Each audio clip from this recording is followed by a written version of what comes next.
फतेहाबाद में जो दीपलाल ने भेजा और सभी साथियों को कांग्रेस पार्टी में हम उनका स्वागत करते हैं। सभी का जो है कांग्रेस पार्टी में आने से कांग्रेस पार्टी का फतेहाबाद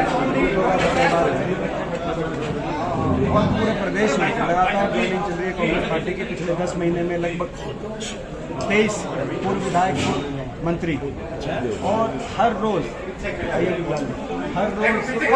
कांग्रेस पार्टी में कोने कोने से लोग ज्वाइन कर रहे हैं। संकेत इस बात का कि हरियाणा प्रदेश में कर्मचारी पंचायत रात को ही पुलिस ने उन्हें डिटेन कर लिया, हिरासत में लिया गया है। शांतिपूर्ण महिला पंचायत करना सबका मौलिक अधिकार है।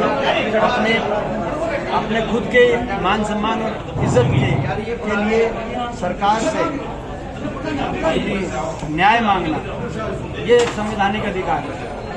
आप ना तो न्याय दे रहे और ना न्याय की मांग करने के लिए शांतिपूर्ण रूप से सरकार के सामने कोई इस प्रकार का जो कार्यक्रम होने दे रहे, तो ये सही नहीं है।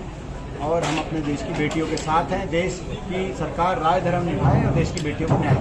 लोकसभा चुनाव कर रही है, बहिष्कार हो रहा है, क्या कहना चाहिए? देखिए, सीएम साहब जो जनसंवाद कर रहे हैं, जनसंवाद में कहीं ना कहीं जन आसमान दिखाई दे रहे हैं और भाजपा और जजपा का घमंड साथ में आसमान पे दिखाई दे रहा है। ऐसा लगता है कि मुख्यमंत्री जी को स्वयं की प्रशंसा की काफ़ी आदत हो गई है, क्योंकि वो 9 साल तक चंडीगढ़ में रहे। 9 साल तक किसी गांव में, प्रदेश के 9000 गांवों को उन्होंने याद नहीं किया 9 साल तक। और अब आखिरी चुनावी साल में वोट मांगने के लिए वो लोगों के बीच में जाने पर मजबूर हो रहे हैं। लेकिन वहाँ पर अगर कोई आमजन अपनी कोई जेन्युइन बात भी उनके सामने रखने की कोशिश करता है तो मुख्यमंत्री जी उखड़ जाते हैं। ऐसा लगता है उनको प्रशंसा की इतनी आदत होगी। आपने देखा सिरसा के अंदर एक दलित महिला विधवा जो जिनका 22-23 साल का बच्चा चिट्टे की वजह से जिसकी डेथ हुई, केवल ये मांग कर रही थी कि जो सरकारी संरक्षण में उनके गांव कस्बे में जो चिट्टा बेचने का काम करते हैं उन पर कार्रवाई हो। लेकिन मुख्यमंत्री जी ने कहा कि किसने सिखा के बेचे? एक कोई पार्टी कार्यकर्ता उठ खड़ा हुआ तो बोला जो है अपना इसकी पिटाई करो। प्रजातंत्र में पिटाई करने का अधिकार तो आज किसी भी संस्था या किसी भी व्यक्ति के पास नहीं है कि दूसरे की पिटाई करने का। कोई अगर दोषी है तो उस पर कोर्ट की सजा चलती है और वो होता है। लेकिन ये मैं समझता हूँ कि कोई नई बात नहीं है। मुख्यमंत्री जी इस प्रकार से जो जनता का अपमान कर रहे हैं उनके लिए भी नहीं है और भाजपा और जजपा के लिए भी नहीं है। और इसको अगर संवाद ही कहा जाए, मैंने कहा ये संवाद नहीं है, जन संवाद नहीं है, जन अपमान है। और संवाद ही कहा जाए तो स्वयं संवाद कहा जाए, क्योंकि किसी सुन तो रहे नहीं।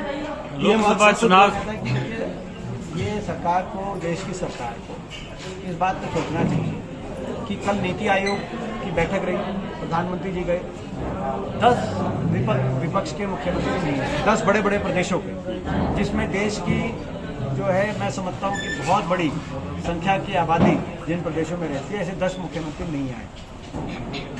और आज देश की तमाम विपक्षी दलें आज उस कार्यक्रम में, जो कि एक देश के लिए एक बहुत महत्वपूर्ण कार्यक्रम होना चाहिए।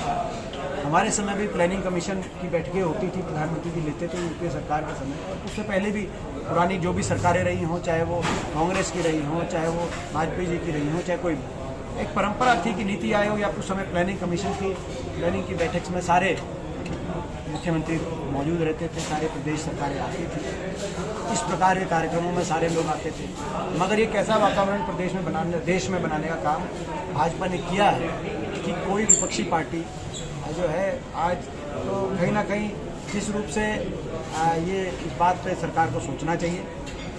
दूसरा जो दिन का भी चयन किया गया है उसको लेकर भी, क्योंकि ये हमारे देश की जो है हमारे देश की संसद संविधान के अनुरूप ही, जब संविधान बना तो देश की संसद संविधान के अनुरूप देश की संसद को अधिकार दिया देश के